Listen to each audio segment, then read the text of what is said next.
കേരള ബ്ലാസ്റ്റേഴ്സിന്റെ മുൻ Greece സ്ട്രൈക്കറായ Dimitrios ലാമന്തക്കോസിന്റെ replacement സൈനിങ്ങിനായി കാത്തിരിക്കുകയാണ് ബ്ലാസ്റ്റേഴ്സ് ആരാധകർ. എന്നാൽ ഇതുവരെയും ബ്ലാസ്റ്റേഴ്സ് ദിമിയുടെ റീപ്ലേസ്മെന്റ് സൈനിങ് പ്രഖ്യാപിച്ചിട്ടില്ല. ദിമി ഇപ്പോൾ ക്ലബ്ബ് വിട്ടിട്ട് ഏകദേശം 1.5 മാസത്തോളം കഴിയുകയാണ്. എന്നാൽ ഇതുവരെയും ദിമിയുടെ റീപ്ലേസ്മെന്റ് സൈനിങ് വന്നിട്ടില്ല.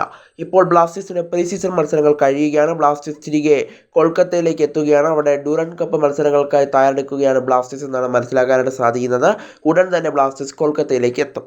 എന്നാൽ ഡ്യൂറൻ കപ്പ് തുടങ്ങാറായിട്ടും ഇതുവരെയും ബ്ലാസ്റ്റേഴ്സ് ദിമിയുടെ റീപ്ലേസ്മെന്റ് പ്രഖ്യാപിച്ചിട്ടില്ല. എന്നാൽ ഇപ്പോൾ ഫുട്ബോൾ എക്സ്ക്ലൂസീവ് പങ്കുവയ്ക്കുന്ന വിവരങ്ങൾ അനുസരിച്ച് അവർ വ്യക്തമാക്കുന്നത് ദിമിയുടെ പകരക്കാരനെ ബ്ലാസ്റ്റേഴ്സ് കണ്ടെത്തിയതായിരുന്നു. ഒരു ഹൈ പ്രൊഫൈൽ താരത്തെ തന്നെയായിരുന്നു ബ്ലാസ്റ്റേഴ്സ് കണ്ടെത്തിയത്. എന്നാൽ മെഡിക്കൽ പൂർത്തിയാക്കാൻ താരത്തിന് കഴിഞ്ഞില്ല. മെഡിക്കൽ ഫെയിൽ ആയിട്ടുണ്ട്. അതുകൊണ്ട് തന്നെ ആ താരത്തെ വേണ്ടെന്ന് വെച്ചിരിക്കുകയാണ് ബ്ലാസ്റ്റേഴ്സ് എന്നാണ് അറിയാനായിട്ട് സാധിക്കുന്നത്. എന്നാലും വേറൊരു ചോയ്സ് ഇപ്പോൾ നോക്കുകയാണ് ബ്ലാസ്റ്റേഴ്സ്. വേറൊരു താരത്തെ നോക്കുകയാണ്.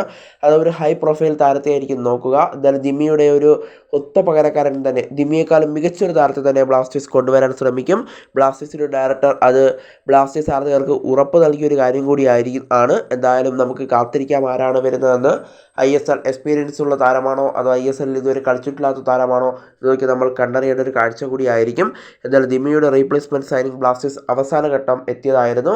എന്നാൽ അവിടെ വെച്ച് താരത്തിന് മെഡിക്കൽ ഫെയിലാവുകയായിരുന്നു. എന്തായാലും താരത്തിൻ്റെ പേരിപ്പോൾ വെളിപ്പെടുത്തുന്നില്ല എന്നുള്ളൊരു കാര്യവും ഫുട്ബോൾ എക്സ്ക്ലൂസീവ് പങ്കുവയ്ക്കുന്നുണ്ടായിരുന്നു. എന്തായാലും ദിമിയുടെ പകരക്കാരൻ എന്തായാലും ഡ്യൂറൻ കപ്പ് കഴിഞ്ഞ് മാത്രമേ ഉണ്ടാവുകയുള്ളൂ.